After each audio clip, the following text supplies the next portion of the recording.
Prezados alunos do curso de Medicina Veterinária, estamos aqui no conteúdo de carboidratos, né? O nosso quarto conteúdo aqui no curso de Bioquímica para Medicina Veterinária. Bom, vamos começar então relembrando algumas funções orgânicas que são importantíssimas na hora aqui do estudo dos carboidratos, né? Então, nós não podemos esquecer da função carbonil, né? A função carbonil, ela é descrita por um carbono em dupla ligação com um átomo de oxigênio. Quando a gente está pensando numa molécula orgânica, a função carbonil pode se apresentar de dois tipos: carbonil do estilo aldeído ou carbonil do estilo cetona. Qual é a diferença? Um carbonil,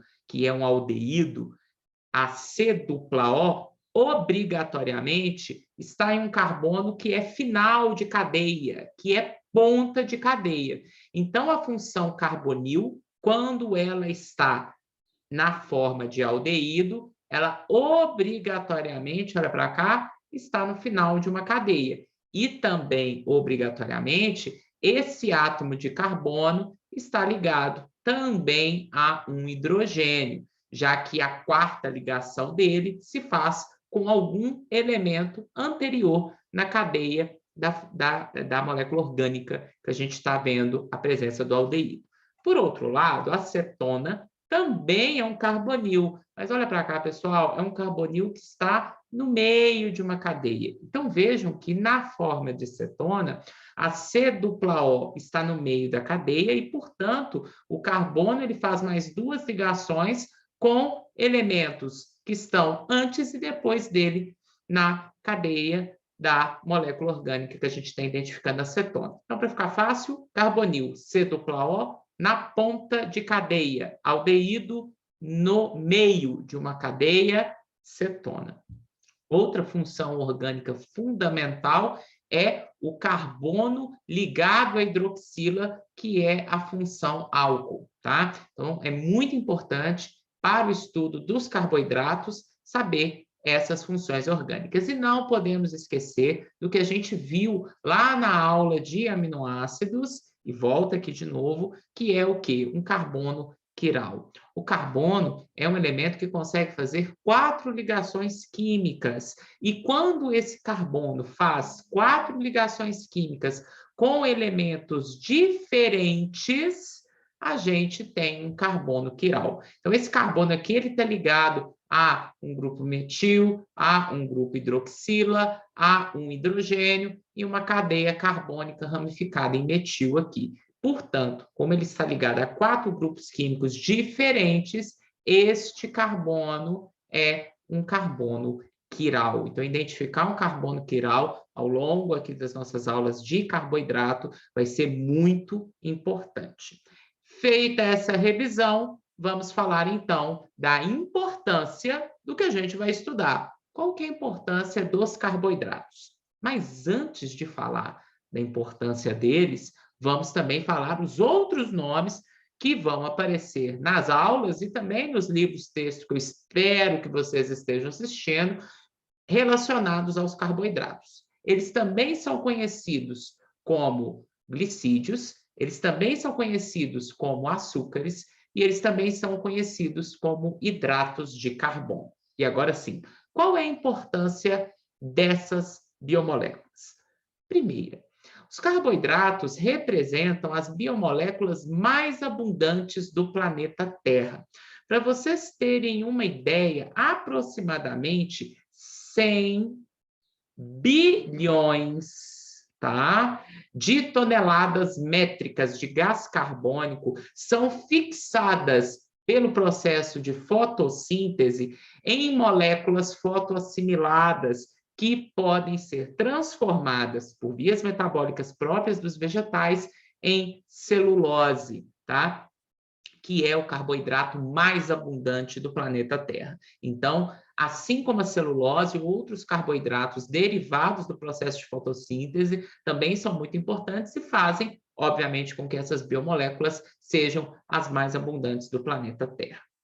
Segunda importância é que o amido e a sacarose, produzidos a partir de carboidratos sintetizados na fotossíntese, eles representam a base de dietas de vários organismos heterotróficos, uma vez que esse amido e sacarose vão sofrer digestão e oxidação através de metabolismos que nós estudaremos aqui na aula de bioquímica posteriormente, e, portanto, funcionam como uma importante fonte de energia para organismos heterotróficos, quimiotróficos, como nós, né? Nós sabemos que a dieta do ser humano, ela tem uma forte base de amido e sacarose, mas não podemos esquecer de alguns animais que vão estar na vida cotidiana do médico veterinário. Muitos dos animais de produção, eles são herbívoros e, portanto, a principal fonte de energia deles não é amido e sacarose na dieta, mas sim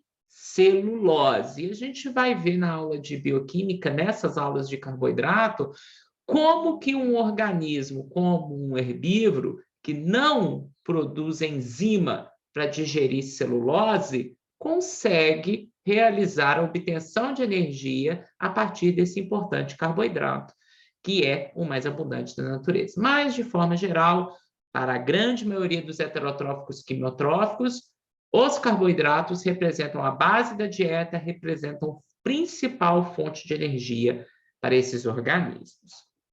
Não podemos esquecer que os carboidratos são importantes blocos estruturais dentro de alguns organismos. Então, vários organismos apresentam em suas células diferentes tipos de parede celular que são fundamentais aqui para os vegetais, para fungos e para bactérias. E nesse caso, nesses três casos, o composto que forma a parede celular da célula deles é um tipo de carboidrato. E essa parede celular tem importância na proteção da célula desses organismos, principalmente contra a osmose, né, a lise osmótica, que poderia levar a célula desses organismos à morte. Isso é evitado graças a essa parede celular feita de um carboidrato estrutural. No caso de animais, a matriz extracelular presente em alguns tipos de tecido deles tem também na sua constituição algum tipo de carboidrato, e por isso eles atuam como importantes blocos estruturais de alguns organismos. E, por fim, os carboidratos também executam funções como moléculas de reconhecimento e sinalização celular em organismos multicelulares complexos, como é o caso dos animais. E aí a gente sabe, por exemplo, que alguns padrões de reconhecimento do sistema imune envolvem padrão de reconhecimento de carboidratos associados a lipídios ou a proteínas da membrana das células. Vejam, portanto, que os carboidratos são importantes biomoléculas para os seres vivos. Bom, a gente já sabe os sinônimos do que é um carboidrato, a gente já sabe por que é importante, mas a gente ainda não sabe o que é um carboidrato. Então, agora a gente vai para a definição. O que são os carboidratos? Os carboidratos são polihidroxialdeídos ou polihidroxicetonas, ou substâncias que geram esses compostos, isto é, que geram polihidroxialdeídos ou que geram polihidroxiacetonas quando são hidrolisadas, tá? Rafael, pelo amor de Deus, traduz para a gente o que é um polihidroxialdeído. Está no nome. Aldeído tem uma função aldeído. Relembrando, função aldeído, carbonil na ponta da cadeia. Olha para cá, carbonil na ponta da cadeia, o carbono do carbonil ligado a hidrogênio. Então, olha para cá, tenho um aldeído. Bom, já clareou um pouco. Polihidroxi, isso quer dizer que é um aldeído ligado a vários carbonos com hidroxila. Ficou fácil. Olha para cá. Carbono com hidroxila, carbono e hidroxila. Mais de um, poli. Então, Por que que essa molécula é um carboidrato? Porque é um polihidroxi, olha para cá, aldeído. Então, o D-glicerol-aldeído, ele é um polihidroxialdeído, portanto, é um carboidrato. Rafael, e a polihidroxicetona? Tem que, tá na hora da gente ver. Cetona, carbonil C dupla O no meio da cadeia. Cetona. Polidrox, então é uma cetona ligada a pelo menos mais de um carbono que esteja ligado à hidroxila. Cetona ligada a mais de um carbono que obrigatoriamente está ligada à hidroxila. Olha aí, ó, polidroxicetona. A dihidroxiacetona, ela também é um carboidrato.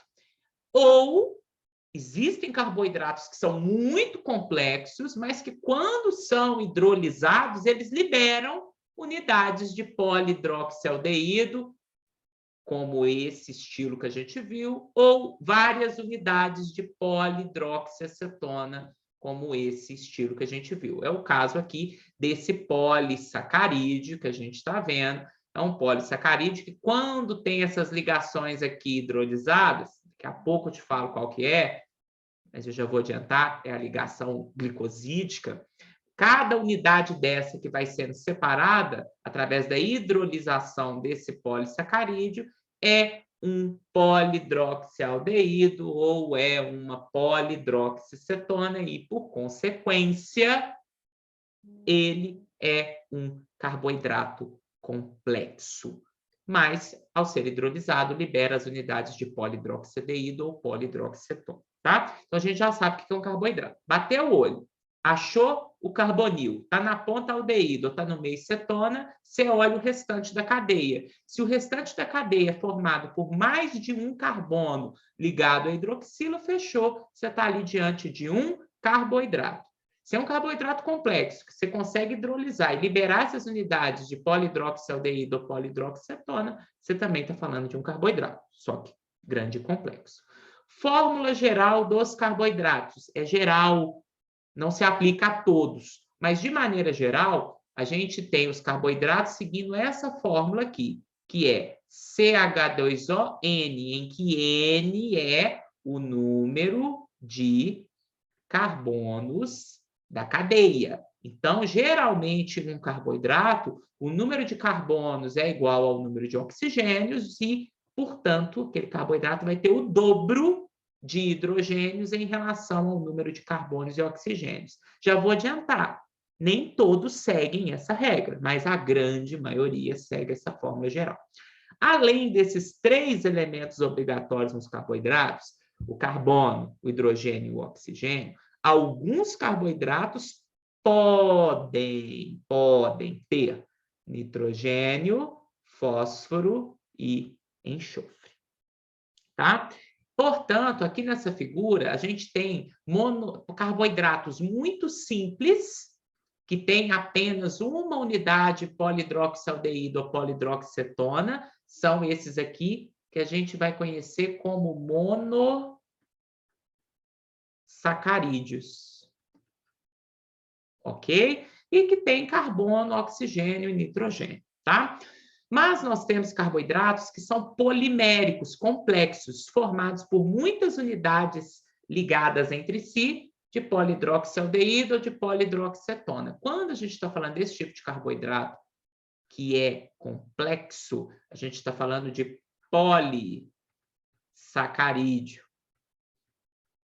E esse aqui é um polissacarídeo muito comum em insetos, artrópodes de maneira geral, é a quitina. Veja que esse polissacarídeo traz outra importante característica dos carboidratos, que é a possibilidade da presença do elemento nitrogênio, que não existe em todos, mas na quitina ele é abundante, tá? Então, ao longo desse início do conteúdo de carboidrato, a gente vai começar a estudar os carboidratos mais simples, os monossacarídeos, e vamos ir em direção aos carboidratos mais complexos, os polissacarídeos. Ok?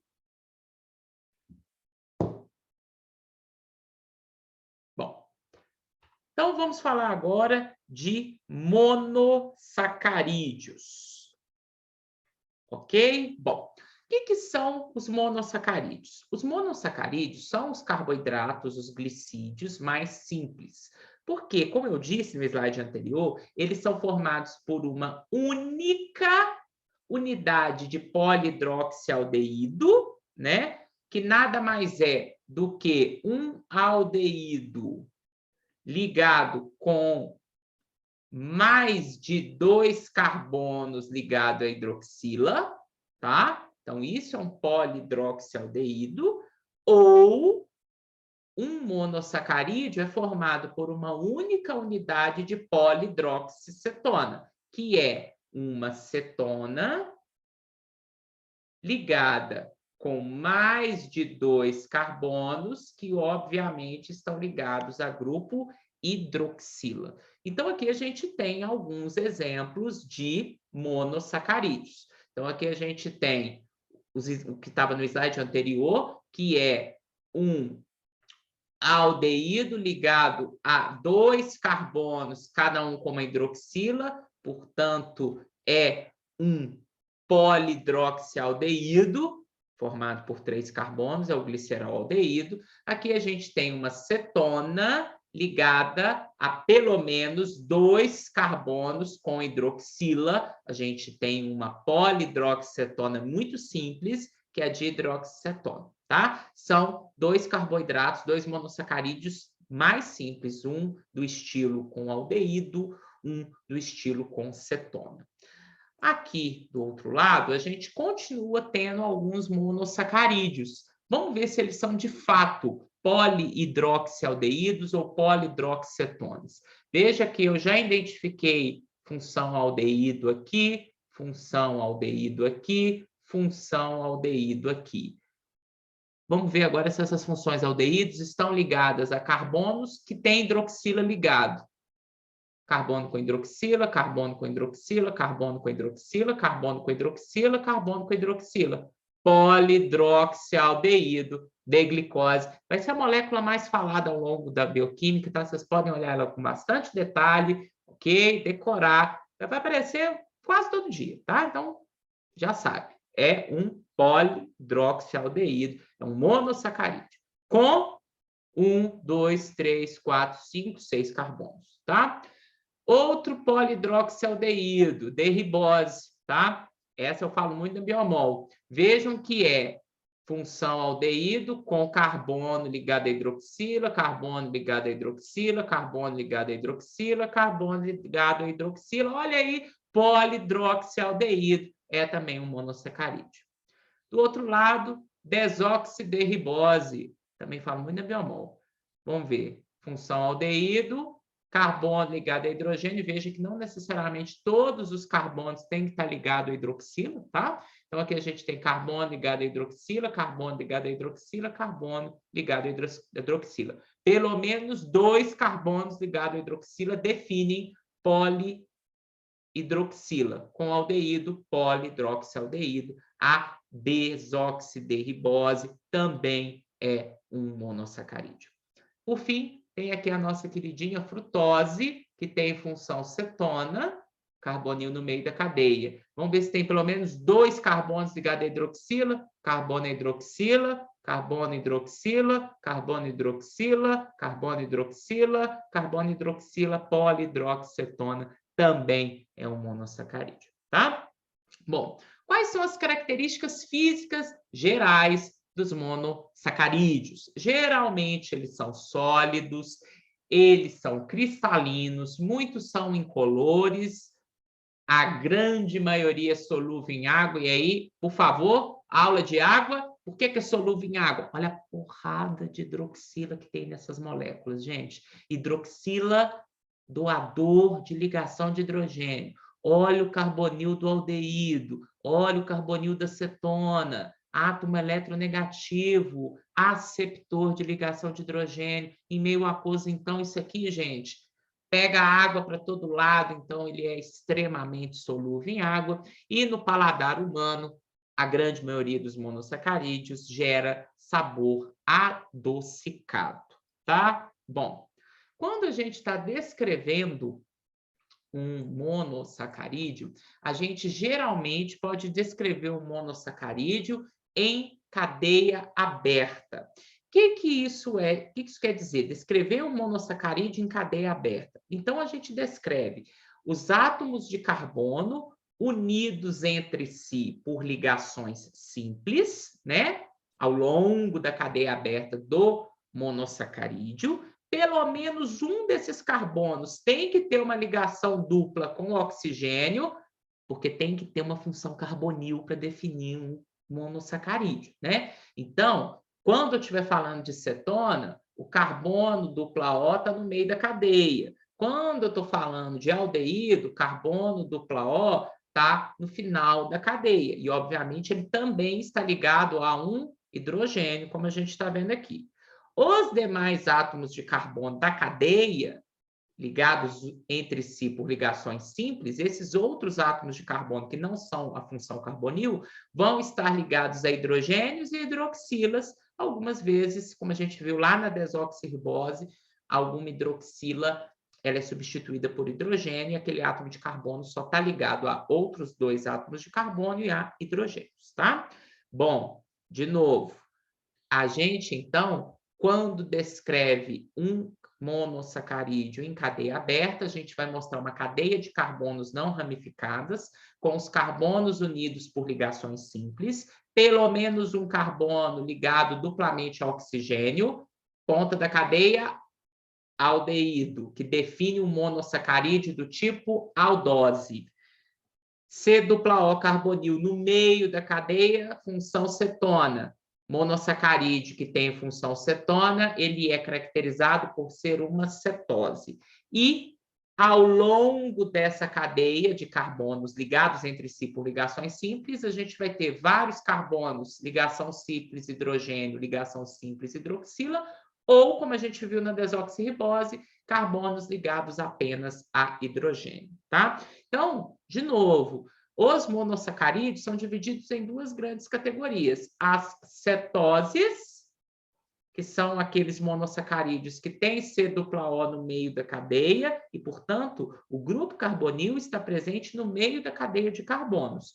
Ou a gente tem monossacarídeos do tipo aldose, que são aqueles que têm a função carbonil na ponta da cadeia, onde o carbono com dupla O está na ponta, obrigatoriamente esse carbono também está ligado a um hidrogênio. E aí a gente descreveu os monossacarídeos em cadeia aberta.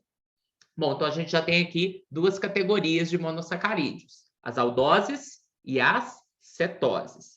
A gente não vai ficar só por aqui, né? A gente vai ter mais categorias. Próxima categoria, a gente vai classificar os monossacarídeos, tá?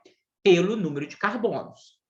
Bom, Rafael, você tinha falado que um monossacarídeo tem que ter um carbonil, pode ser cetona ou aldeído, e tem que ter, no mínimo, 2 carbonos com hidroxila. Então, um carbonil mais 2 com hidroxila, no mínimo, o monossacarídeo tem que ter 3 carbonos, e é isso mesmo, né? O número de carbonos de um monossacarídeo é, no mínimo, 3 carbonos e, no máximo, 8 carbonos. Então, a gente tem monossacarídeo com 3 carbonos, 4 carbonos, 5 carbonos, 6 carbonos, 7 carbonos, 8 carbonos e pronto. E o número de carbonos de um monossacarídeo vai definir para a gente uma categoria que ele se enquadra. Ficou fácil. É só lembrar de Copa do Mundo. Quantas vezes um país ganhou um campeonato? Você vai decorar isso aqui fácil. Tricampeão, ganhou 3 vezes. Triose, 3 carbonos. Tetracampeão, ganhou 4 vezes. Tetrose, 4 carbonos. Pentacampeão, ganhou, né, 5 vezes, 5 carbonos, pentose. Hexacampeão, ganhou 6 vezes. Hexose, 6 carbonos. Heptacampeão, esse é legal, ganhou 7 vezes, né? 7 carbonos, heptose. E octocampeão, ganhou 8 vezes. octoses, 8 carbonos, tá? Macetezinho aí para decorar. Bom, nesse slide, então, a gente tem um exemplo de uma triose, gliceraldeído, 1, 2, 3 carbonos, tá?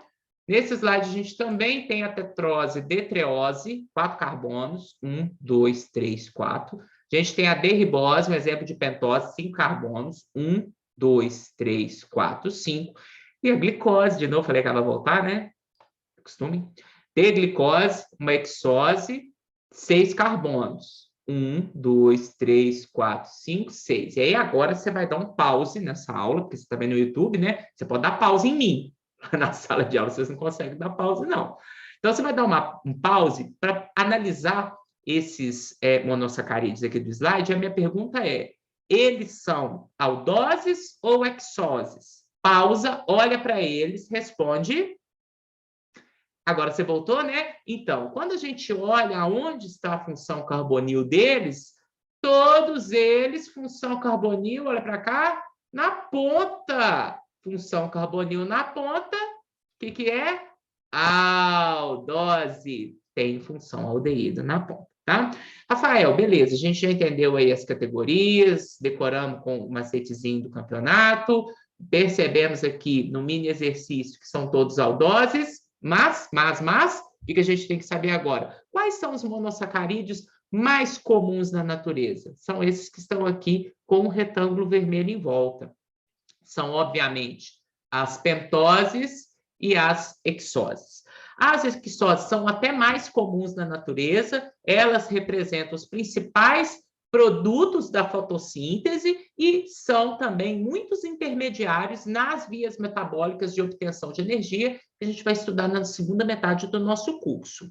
As pentoses são o segundo grupo de monossacarídeos mais abundantes da natureza e são os precursores dos nucleotídeos, que a gente vai falar muito na aula de biologia molecular. Os nucleotídeos, que têm como precursores algumas pentoses, como é o caso da D-ribose e da D-desoxirribose, esses nucleotídeos são os polímeros utilizados na construção dos ácidos nucleicos, o DNA e o RNA.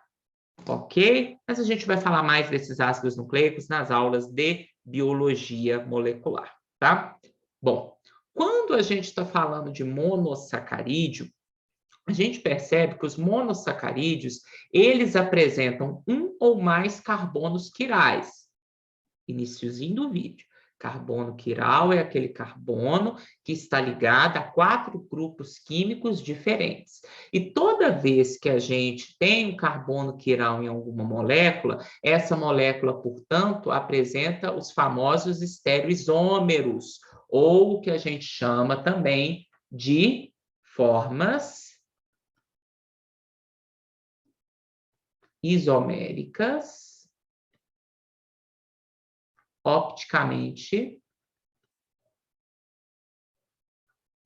ativas, que são aqueles isômeros que a gente viu lá na aula de introdução à bioquímica, que não se sobrepõem com a imagem especular deles, tá? Então, aqui a gente tem um carbono quiral, com 4 grupos químicos diferentes. Quando a gente olha a imagem especular dele, ele não sobrepõe a imagem especular. Isso é um carbono quiral. Portanto, a imagem especular dele não se sobrepõe à imagem dele, ok?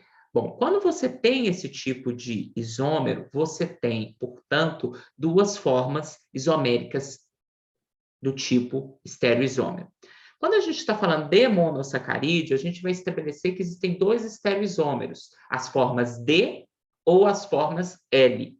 A forma D de um monossacarídeo é aquela que, quando você coloca o carbonil para cima, ou o carbonil no topo, o carbono quiral, que tem o OH à sua direita, é o estereoisômero D daquele monossacarídeo.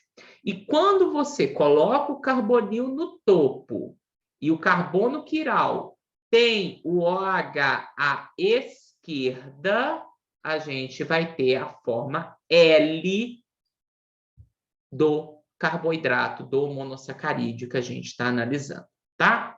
Mais uma vez. Carbonil no topo, ó, para cima. Carbono quiral, porque está ligado a 4 grupos químicos diferentes. Hidroxila do carbono quiral à direita, forma D do monossacarídeo. Carbonil no topo, carbono quiral, 4 grupos químicos diferentes. Hidroxila do carbono quiral à esquerda, forma L do monossacarídeo. A maioria das hexoses, que são aqueles monossacarídeos com 6 carbonos, vão ocorrer nos organismos na forma D. Na forma L, que são naturais, a gente tem pouquíssimos, como a L-arabinose e isômeros L de alguns monossacarídeos encontrados em glicoconjugados. A gente vai ver o que é um glicoconjugado no final desse conteúdo, tá? Mas, de maneira geral, o mais importante é que vocês entendam que a grande maioria dos monossacarídeos encontrados de forma natural nos organismos, ele vai estar no estereoisômero D. Beleza? Espero que sim. Bom, como que a gente faz a numeração dos carbonos? É fundamental para a descrição das moléculas que a gente vai ver, principalmente na hora que junta um monossacarídeo no outro, para fazer a ligação glicosídica, saber qual que é o carbono envolvido, fundamental. Então, presta atenção agora. Como que a gente numera os carbonos em um monossacarídeo? Então, a gente localiza a extremidade da cadeia mais próxima ao grupo carbonil. Então, você achou o grupo carbonil, ó.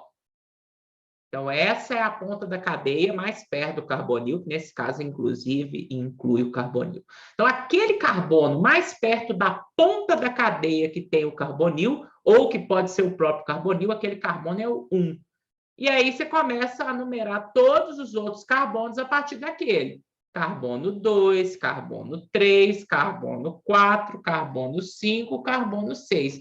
Vamos aproveitar aqui para classificar. 6 carbonos, hexose, com aldeído, aldose. Então, é uma aldohexose, um monossacarídeo com 6 carbonos que tem função aldeído, tá? A gente aproveita para ir revisando. Então, agora eu vou colocar para vocês aqui os principais monossacarídeos que nós encontramos na natureza. Então, a gente tem como D-aldoses, né?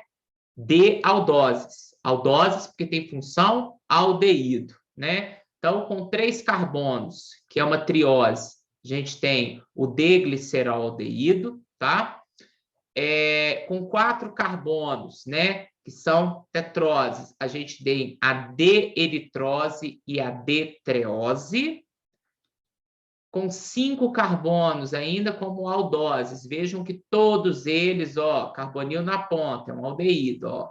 Aqui, na classificação de D-aldoses com 5 carbonos, que são pentoses, né? Ó, para cá, mais uma vez, chamando a atenção.